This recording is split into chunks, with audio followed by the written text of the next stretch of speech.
今3日，北京缓慢升温，最高气温升至2°C，但是霾天气来袭，有轻度霾。今夜到明晨，北风渐起，扩散条件转好。北京市突发事件预警信息发布中心3日通过天龙网发布，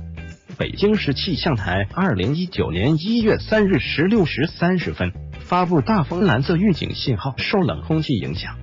预计3日后半夜至4日白天，北京市大部地区将有4级左右偏北风，阵风可达6、7级。请注意防范新年首波重污染来袭。2019年元旦刚过，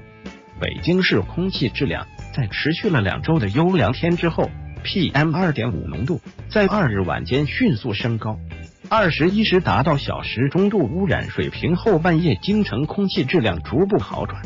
目前空气质量整体以良至轻度污染为主。北京市环保监测中心表示，3日夜间前半夜扩散条件较差，空气质量维持中重度污染水平后，半夜受冷空气影响，空气质量逐步转好4级。中度污染4日白天高压作用，